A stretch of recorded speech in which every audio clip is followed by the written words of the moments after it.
Ay, magandang araw. Kamusta po kayo? Sinimulan ko nga pala ang aking araw. Eto nga't naglagay na ako ng aking mga labada dito sa ating washing machine. Maigi na magsimula tayo ng maaga. Wag bang maganda pa ang panahon? Iwan ko lang to. Tuloy-tuloy na ako sa aking mga gawain sa kusina. At ito nga, nagtambak na bangorongin ko mga bebe. Maraming pagkuskus na naman sa kalderong napakaraming uling ang gagawin ko. At ayan nga, santambak sila. Pero okay lang yan. Ngayong araw nga pala ay ito ang aming ulam. Ipipito ko tong liampo. Kumuha din nga pala ako ng konting gagamitin ko sa panggisa. At pag-adobo ko ng sitaw. Ayan nga yung bagong rep ko na binyagan na. Nilabas ko nga yung gagamitin kong gulay. Ito nga yung sitaw. 1 week na to sa rep. Isip ko ng ilulutuin ko kung ano bang maganda. At ito nga, nag-heat na ako ng sibuyas at bawang at i-adobo ko nga ito. Ito muna akong niluto at ayan na nga nung naluto siya. Diba? Ang sarap tingnan. Diba tayo mga adobo? Nag-initin nga pala ako nung natirang ukay. I-almusal na lang namin kaysa magtagal pa sa rep. Sinabihan ko na rin ang pagtitimpla ng kape dahil kape is life. At ito nga yung ukay. At nag-isa rin nga pala ako. Ito na yung part na gisa ko tong karne na to. Ano ba yung susunod kong lulutuin dito? Nakalimutan ko na. Ngayon ko lang kasi na-edit. Ano ba yan?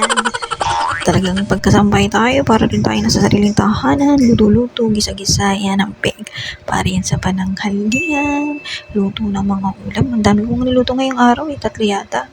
At ito nga, ito pala yung ako'y nag-adobo. Inuna ko nang ilagay yung toyo.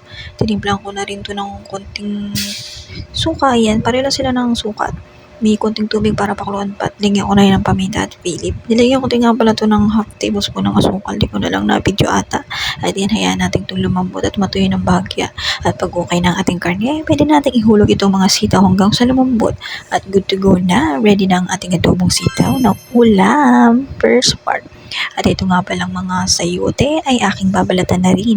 Ayan yung magagamitin kong sangkap. Napasabak nga ako sa paghihiwa at paggagayat at ang daming hangin luto ngayong araw. Bukod pa itong ulam ni bossing yan. Ayun yung mga kalat na mga nalilipitin ko. At ito na nga, tuloy-tuloy tayo sa ating mga gawain sa kusina. Dito lang naman ako laging mayroong vlog dahil dito naman ako maraming ginagawa sa karaniwang oras, lalo na sa umaga.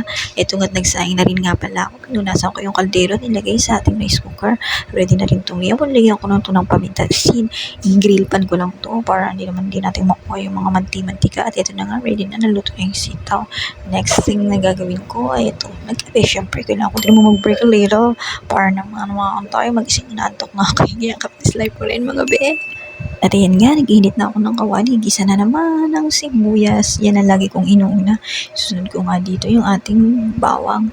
Gisa-gisa is life. Ang bango talaga ng amoy ng paggigisa. Gusto ko nagigisa. Mga bege, naging taong kusina na ako. Kaya kita nyo naman ang katawan ng inyong kasambahay.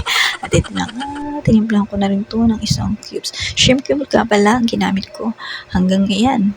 Lagyan na natin yung sayote pagkatapos sangkutso yung mga pangunahing sangkap. Hayaan na lang natin ito lumambot hanggang sa maluto.